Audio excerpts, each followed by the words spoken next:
Praise Jesus, dear body of Christ. A very warm welcome to each and every one of you. Dear body of Christ, I had shared on two reconciliations in the past. One was personal reconciliation and the other one is the reconciliation of the world. Today I would be sharing on the reconciliation of all things and the reconciliation of the Jew and Gentile. No, in Paul's 13 epistles we read four different types of reconciliation: personal reconciliation, reconciliation of the world, reconciliation of all things, and reconciliation of Jew and the Gentile. I had already spoken to you all in the first part that when two friends or when two parties who were enemies, they were enemies for a long time, then they come back again, they reunite, they call back to one another into union and into friendship. This is reconciliation. That reconciliation does not have any eternal value apart from justification and redemption. To be reconciled, therefore, does not mean that a person is saved, but that person, he or she, is now in a position to receive salvation. I repeat it again. Reconciliation does not have any eternal value apart from justification and redemption. Now, to be reconciled does not mean that a person or a group is saved, but now that person, he or she, is in a position to receive salvation. Okay, so having said that, let us go to reconciliation of all things. If we open up Colossians chapter 1 verses 20, we see over here what Paul is speaking. You can open up your Bibles to Colossians chapter 1 verses 20. What is Paul saying over here? And having made peace through the blood of his cross, by him to reconcile all things unto himself. By him, I say, whether they be things in earth or things in heaven. In Colossians chapter 1 verses 20, we see what Paul is speaking. He's saying over here, and through the intervention of Jesus Christ, the Son, to reconcile all things to himself, making peace with believers, and through the blood of his cross, through him, whether things in earth or things in heaven. Very often we see people use this verse to speak universal reconciliation, which is totally wrong, saying that even Satan will be saved. No, dear body of Christ, this is not universal reconciliation where even Satan will be saved. This verse does not speak or teach anything where Satan can be saved. Here, the all things that Paul is speaking over here, all things, reconcile all things unto himself. If you read the scripture over here, Paul is very clearly speaking, and having made peace through the blood of his cross, by him to reconcile all things.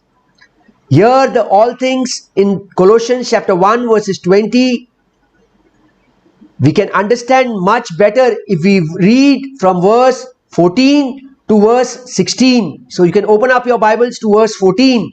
In whom we have redemption through his blood, even the forgiveness of sins. Verses 15, who is the image of the invisible God, the firstborn of every creature. Verses 16, for by him all things created that are in heaven and that are in earth, visible and invisible, whether they be thrones or dominions or principalities or powers, or all things were created by him and for him. You see over here what Paul is writing.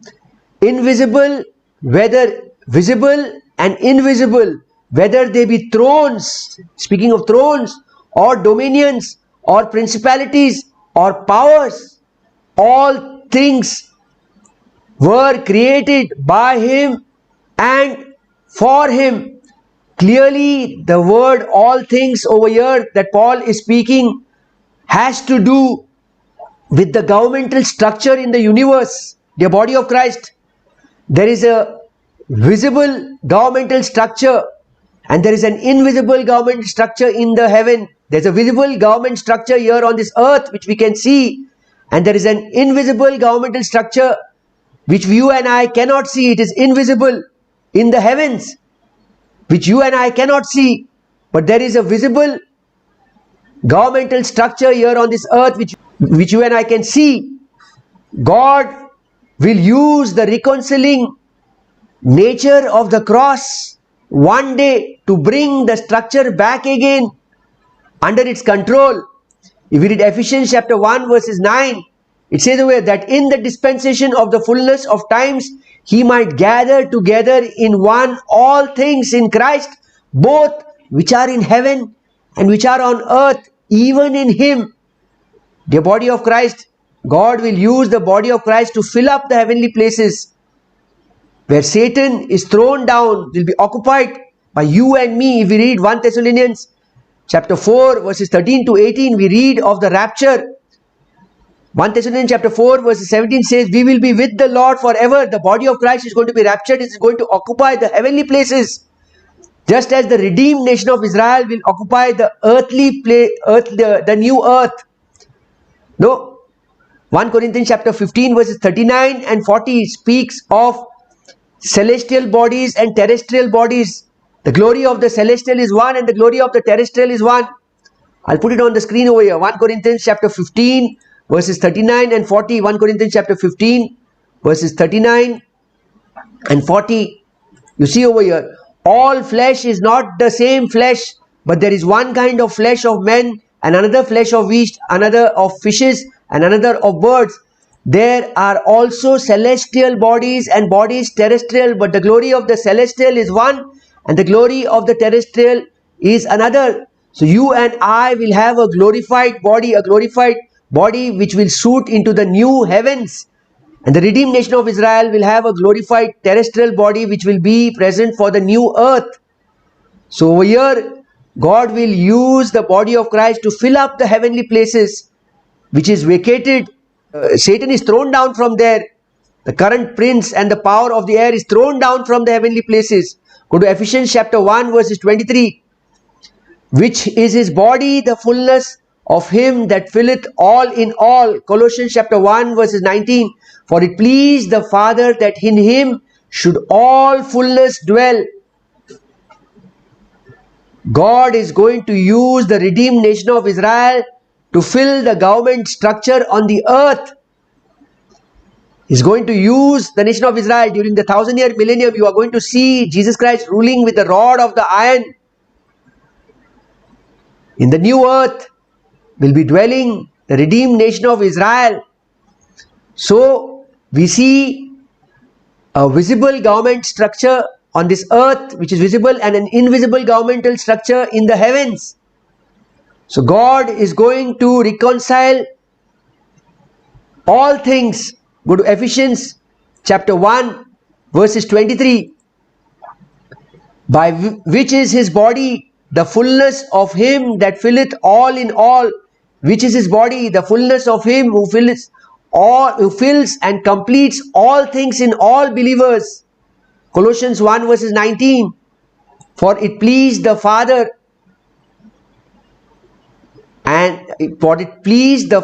that in him should all fullness dwell.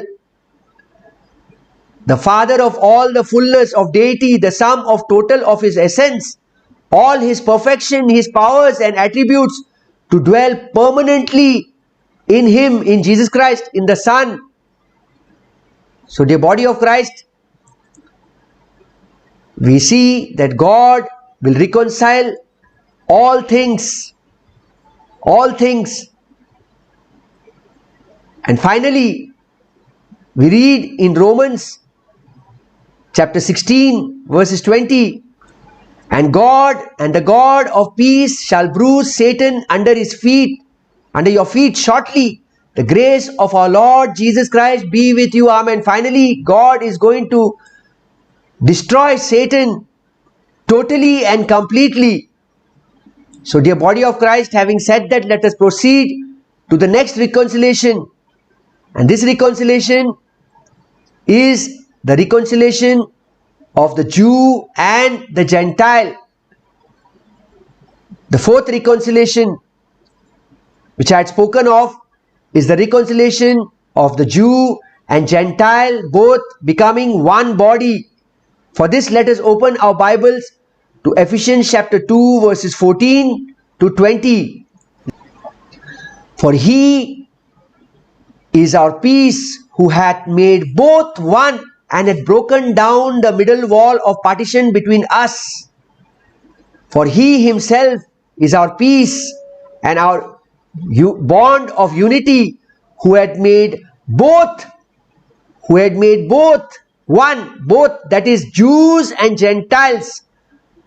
God has made both Jew and Gentile one, into one body, and had broken down the barrier, the middle wall of partition, the dividing wall that was dividing between the Gentile and the Jews. Like before the cross, there was the Jews and Gentiles. You and I, in order to be saved, we would have to believe in the covenants and the promises of Israel. But today, under this dispensation of grace, there's reconciliation between the Jew and the Gentile. Ephesians chapter 2 verses 14. For he is our peace, who hath made both one and had broken down the middle wall of partition between us. The middle wall of partition is broken down between the Jew and the Gentile. Verses 15. Having abolished in his flesh the enmity, by abolishing in his own crucified flesh, through the crucified flesh of Jesus Christ, having abolished in his flesh the enmity, even the law of commandments contained in the ordinances. The law of commandments contained in the ordinances, which Jesus Christ satisfied, for to make in himself of twain one, so that he himself, he might make the two, the Jew and the Gentile, into one new body, so making peace. So here we see he makes the Jew and the Gentile into one new man. So there's reconciliation of the Jew and the Gentile. Today the middle wall of partition is broken down. Verses 16. What is saying over here? And that he might reconcile both unto God into one body, and that he might reconcile both, whom both?